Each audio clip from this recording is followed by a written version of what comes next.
과로사일 거라고는 상상도 못했던 아들의 죽음. 그런데 장례식장. 동료들의 증언은 달랐습니다. 근데 애가 갑자기 이제 가슴을 움켜쥐면서 이 통증을 호소했다는 거예요. 평소에 일을 할 때도 그런 게 몇 번 있었다. 피해자 가족과 사측이 처음 마주하는 곳. 병원이 1차 통제구역입니다. 불필요한 말 금지, CCTV, 블랙박스 등 영상물 사용 금지. 피해자 가족은 외부인이고 사고 정보는 공유하면 안 될 비밀입니다. 정작 가족은 외부인이라고 하면서 보여주지를 않겠다는 거예요. 정보를 완벽하게 다 통제를 하겠다라고 하는 거예요. 본인들의 법적 리스크 때문에. 대신 우호적인 가족은 소통 채널로 확보하라고 했습니다. 사망사고 대응은 더 노골적입니다.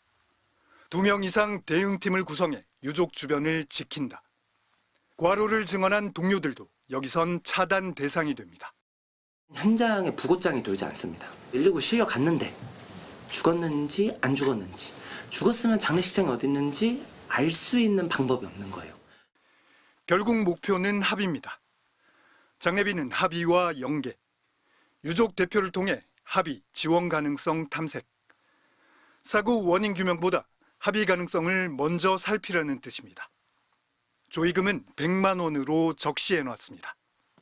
일반인들 경우에 100만 원 하면 적은 액수라고 느껴지진 않습니다. 모든 물량 공세를 해야 되는데 그중에 일부가 아닐까라는 생각이 듭니다. 이 모든 지침은 2문장으로 요약됩니다. 오염된 정보를 차단한다. 그리고 유족을 우리 편으로 만든다. 가장 취약한 순간 유족에게 먼저 다가오는 건 진상규명이 아니라 합의 구조였습니다. 산재 진실이 왜 자꾸 흐려졌는지 쿠팡 문건은 그 답을 보여주고 있습니다. MBC 뉴스 차주혁입니다.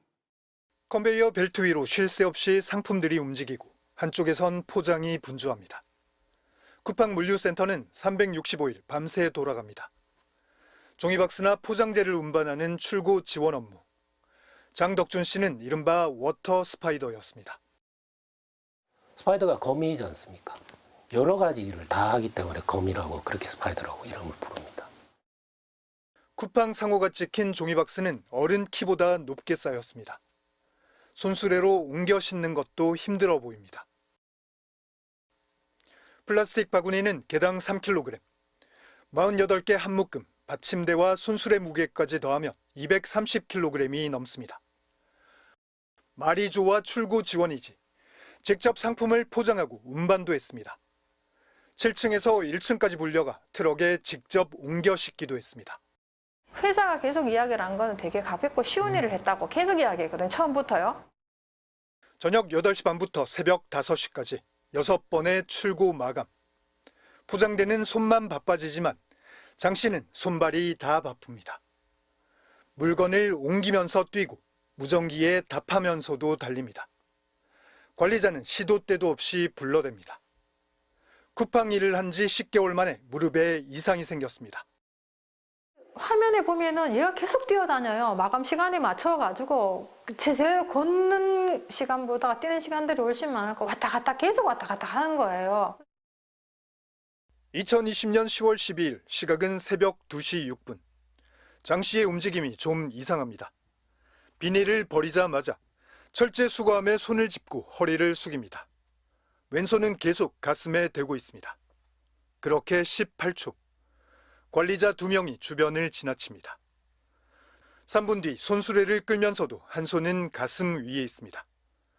쿠팡 측은 무전기를 잡은 거라 주장하지만 작업 속도가 눈에 띄게 느립니다. 2시 19분, 뭔가 이상한 듯 고개를 갸웃하더니 차단봉을 잡고 몸을 기댑니다. 2시 38분, 난간을 잡고 힘겹게 계단을 오르는 뒷모습이 CCTV에 찍혔습니다. 근데 애가 갑자기 이제 가슴을 움켜쥐면서 이 통증을 호소했다는 거예요. 그러면 그때 어떤 조치를 했느냐? 잠깐 쉬었다가 다시 업무에 투입을 했다는 거예요. 밤샘 근무를 마친 장 씨는 새벽 4시 퇴근했습니다. 6시 집에 도착했고 7시 반 빈 욕조에서 쓰러진 채 발견됐습니다. CCTV까지 확인한 근로복지공단은 장 씨의 죽음을 업무상 재해, 과로사로 결정했습니다. 처음으로 쿠팡이 공식 사과까지 했습니다. 그 뒤로 다시 3년 5개월. 여론은 잠잠해졌고 아직까지 쿠팡은 유족과 소송 중입니다. 업무는 전혀 힘든 게 없었고 과도한 다이어트 때문에 숨졌다. 여전히 쿠팡은 죽음의 책임을 덕준 씨에게 돌리고 있습니다. MBC 뉴스 차주혁입니다. 개처럼 뛰고 있다. 지난해 5월 과로사한 쿠팡 새벽 배송 노동자 정슬기 씨. 그런데 유족이 쿠팡 대리점으로부터 처음 들은 말은 사과나 위로 대신 회유였습니다. 쿠팡의 대리점주는 우리 아들의 경우 산재보험을 받기가 어렵다는 이유로 합의를 회유하고 산재 신청을 방해하게까지 하였습니다.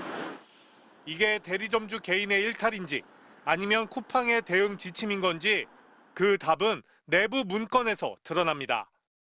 MBC가 확보한 쿠팡의 대외비 문건, 정식 문서 번호까지 달렸습니다. 사건이 발생하면 119 신고를 한 뒤 곧바로 현장 통제와 정보 수집에 나서도록 합니다.